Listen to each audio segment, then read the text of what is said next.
আমাদের আগের যে বিষয়টা হতো যে ইসলামী ফোবিক একটা যে সোসাইটি তৈরি করে রাখছিল, যে কুষ্টিয়া ইসলামিক ইউনিভার্সিটি বলতেও মাঝে মাঝে আমাদের একটা সীমাবদ্ধতা কাজ করত। আর চাকরির ক্ষেত্রে এমনও হয়েছে ভাইবা বোর্ড থেকে কুষ্টিয়া ইসলামিক ইউনিভার্সিটিকে একটা সর্বোচ্চ মাদ্রাসা হিসাবে দেখা যাইত।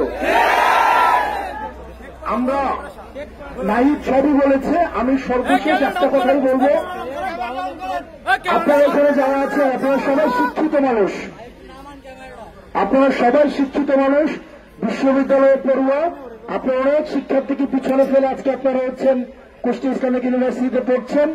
আপনাদের কাছে একটা অনুরোধ করব, একটা সিটের বিনিময়ে, একটু ভালো রেজাল্টের বিনিময়ে নিজের মেরুদণ্ডটাকে বিক্রি করে দিলেন। আমরা আর ওই বাংলাদেশে ফিরে যেতে চাই না, যেই বাংলাদেশে একটা স্ট্যাটাস দিলে রাতের বেলা আবার রুম থেকে সিনিয়ররা ডেকে নিয়ে গিয়ে এই স্ট্যাটাসটা দিলে দেওয়াই হল থেকে বের করে দেওয়ার ঘটনা। আমরা এই জায়গায় সচেতন থাকবো। আপনারা ঐক্যবদ্ধ থাকবেন, মুক্ত চিন্তার পরিবেশটা উন্মুক্ত থাকুক। আমরা প্রশ্ন করব, বিমত প্রকাশের স্বাধীনতা আমরা নিশ্চিত করব।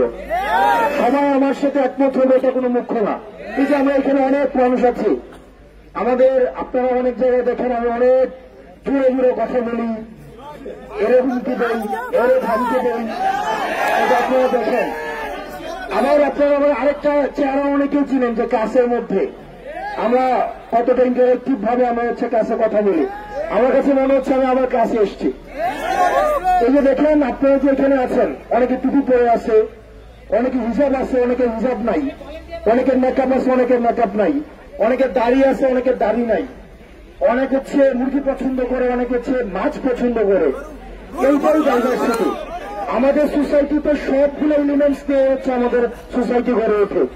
আমাদের সবাইকে নিয়ে আমাদের থাকতে হবে, সবাইকে নিয়ে আমাদের চলতে হবে। আমাদের এই যে মত পার্থক্যটা, এই মত পার্থক্যকে আমরা এন্টারটেইন করব। আমরা বিমত প্রকাশের স্বাধীনতাকে আমরা নিশ্চিত করব। শুধুমাত্র আমাদের সমাজে অ্যাক্সেস থাকবে না শুধুমাত্র ফেসিবাদ।